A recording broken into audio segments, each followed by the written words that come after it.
Suu from so ಮೂವಿನ ನೀವು ನೋಡಿದ್ರ? ನಾನು ಇವತ್ತು ಬಂದೆ.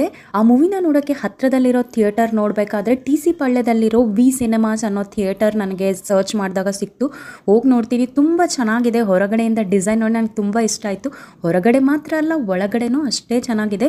ಸೀಟ್ಸ್ ಯಾವ ಕಲರ್ ಗೊತ್ತಾ? Purple colour. ಲೇಡೀಸ್ಗೆ ಎಸ್ಪೆಷಲಿ ತುಂಬ ಇಷ್ಟ ಆಗುತ್ತೆ. ಕಲರ್ಫುಲ್ಲಾಗಿ ಚೆನ್ನಾಗಿ ಕಾಣಿಸುತ್ತೆ. ಪಾರ್ಕಿಂಗ್ ಇದೆ, ಹಾಗೆ ಡೈರೆಕ್ಟ್ ಬಸ್ ಇದೆ. ಈ ಮೂವಿ ರಿಲೀಸ್ ಆಗಿ ಆಲ್ರೆಡಿ 1 ವೀಕ್ ಆಗಿದೆ. ಬಟ್ ಇತ್ತೀಚೆಗೆ ಎಲ್ಲರ ಬಾಯಲ್ಲೂ ಕೇಳ್ಬರ್ತಿದೆ. ಇದು ಮೂವಿ ಟೈಟಲ್ ಹಿಂಗಿದೆ ಅನ್ನಿಸ್ಬೋದು, ಆದ್ರೆ ಮೂವಿ ನೋಡಿ ಗೊತ್ತಾಗುತ್ತೆ ನಿಮ್ಗೆ. ಅಂದ್ರೆ ನಮ್ಮ ಕರ್ನಾಟಕದ ಮಂಗಳೂರು ಅಥವಾ ಕೋಸ್ಟಲ್ ಸೈಡ್ ಅಲ್ಲಿ ನಡೆಯುತ್ತಲ್ವಾ ಆ ದಿನನಿತ್ಯದ ಇನ್ಸಿಡೆಂಟ್ ನ, ಅದನ್ನೇ ಒಂದು ಮೂವಿ ಆಗಿ ಮಾಡಿದ್ರೆ ತುಂಬಾ ನ್ಯಾಚುರಲ್ ಆಗಿದೆ. ಒಳ್ಳೆ ಮೆಸೇಜ್ ಸಹ ಕೊಟ್ಟಿದ್ದಾರೆ. ನೋಡಿಲ್ಲ ಅಂದ್ರೆ ನೀವು ಹೋಗಿ ನೋಡಿ. ಸೂ ಫ್ರಮ್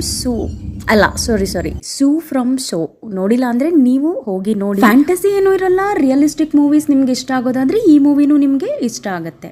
ವೀಕ್ ಡೇನೆ ಥಿಯೇಟರ್ ಫುಲ್ ಆಗಿತ್ತು. ವೀಕೆಂಡ್ ಹೇಗಿರುತ್ತೋ ಗೊತ್ತಿಲ್ಲ. ಅದರಲ್ಲೂ ಒಬ್ರು ಗೊರಕೆ ಹೊಡಿತಾ ಫಸ್ಟ್ ಹಾಫ್ ನ ನೋಡ್ತಿದ್ರು. ಮನೆಗೆ ಬರುವಾಗ ನನಗೆ ದಾರಿಯಲ್ಲಿ ಒಂದು ವಿಚಿತ್ರವಾದಂತಹ ವೆಜಿಟೇಬಲ್ ಕಾಣಿಸ್ತು. ನಾನು ಇದನ್ನ ಫಸ್ಟ್ ಫ್ರೂಟ್ ಅನ್ಕೊಂಡಿದ್ದೆ. ಅಂಗಡಿಯವ್ರು ಹೇಳಿದ್ರು ಇಲ್ಲ, ಇದು ವೆಜಿಟೇಬಲ್, ಹೆಲ್ತ್ಗೆ ತುಂಬಾ ಒಳ್ಳೇದಂತ. ನಾನು ತಗೊಂಡ್ ಬಂದಿದ್ದೀನಿ. ಟ್ರೈ ಮಾಡಿ ನೋಡ್ತೀನಿ ಹೇಗಿದೆ ಇದು ಅಂತ ಹೇಳಿ.